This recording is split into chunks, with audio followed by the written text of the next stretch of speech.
So I'm going to do my favourite thing now, and that is to talk data with another woman who's just as geeky as me, Alithea Williams from SPUC. Now, Alithea, I just heard an absolutely staggering statistic, and that is that only 1% of the population believes that abortion up until birth should be legalised, and yet it's going to be voted through allegedly by 70% of MPs.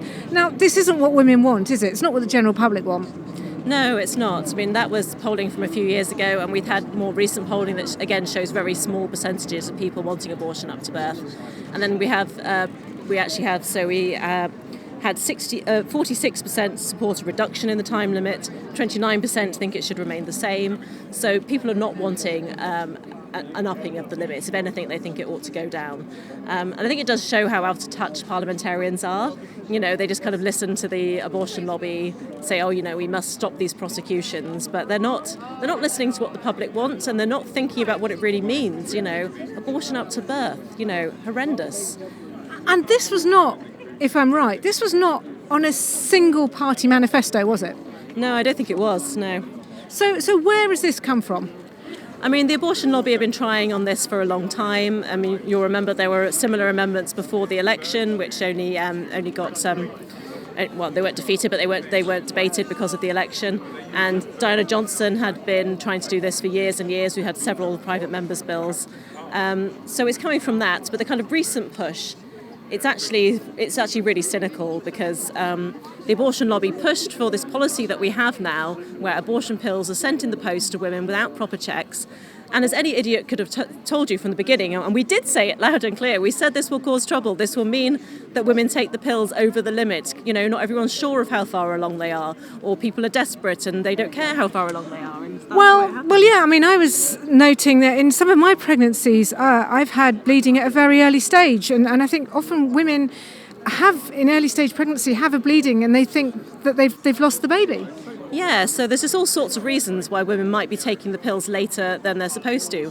I mean, we've heard stories of once women are given the pills and they're not sure, they might then carry them around in their bags for a few weeks and, you know, or be coerced into taking them at the last minute. So you're having women who are being told just to expect, you know, a heavy period, giving birth to a fully formed baby. So it's horrendous. And it's also a charter for abusers as well. We've now seen several cases of people getting hold of the pills through the scheme to use on somebody else. You know, and sometimes they've been successful and sometimes they haven't. But there was a case with a man in Norfolk called Stuart Warby. He got a female friend to get him the abortion pills. He gave them to his girlfriend, who was 15 weeks pregnant, and the baby was killed. And she said that since then she's got a new partner, has been trying to have a baby, and she can't. So he took away her one chance of having a baby. He killed her one baby. And it's just so easy to get hold of these pills now. So MPs should be focusing on that. They should be repealing this policy, not trying to change the law for this minuscule percentage of women who are breaking the law. And of course there is an amendment being debated today, isn't there, by Caroline Johnson, I think, which would require women seeking abortion to have a face-to-face medical appointment? Yeah, so that amendment is trying to kind of roll back that policy. So that would make far more sense. That would be a far more positive change for them to go down.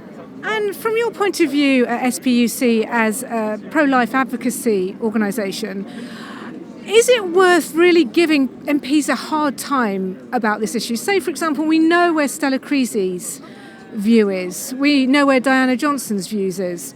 What can we do to really pressure our MPs? Yeah, I think we need to remember that most MPs are not Stella Creasy or Diana Johnson. So maybe if they're your MP, yes, just pray. But most MPs are somewhere in the middle, or, you know, they've not thought about it very much. Lots of MPs do really care what the public think and might not have strong views themselves. So it is really worth always putting pressure on your MP. And even if your MP is Stella Creasy or Diana Johnson, they still need to know that they don't get everything their own way. They still have to listen to their constituents. So yeah, always be writing to your MPs, going to see them. The strength in numbers.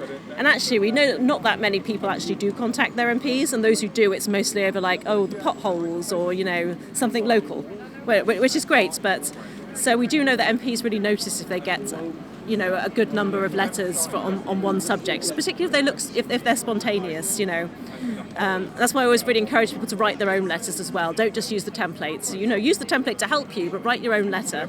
And then they start going, oh, I've had 6-7 letters from 6-7 different people on this same issue. I need to start paying attention. I mean, it is. The only positive in this, if there is a positive, is that at least we are getting a recognition, even from the pro-aborts, that there is a dead baby at the end of this process. There is a dead human being. Now, that's obviously not a good thing in and of itself. But do you think this could maybe blow open the whole abortion debate again? And if it does, it's a culture war they've ignited. Yeah, I think that's really interesting because even in the last few years, even when they were pushing for decriminalisation, they sometimes stopped short of allowing it up to birth, or they'd claim that their policy didn't actually do that when it did. But now they're being unapologetic about it. I mean, there was an astonishing interview with the proposer of New Clause 1, Tonya Antonazzi, on Times Radio. It's been shared a lot. And the interviewer was saying, well, so then a woman could induce her own abortion at 36, 37, 38 weeks and you'd be comfortable with that. And she said, yes, she was. And she defended it. And, the interviewer was clearly quite taken aback. So they're being kind of out and proud about it, and I think most people just see that is awful. And we saw this last year with the Carla Foster case, because BPAS jumped straight on it and was saying, this means we need decriminalisation.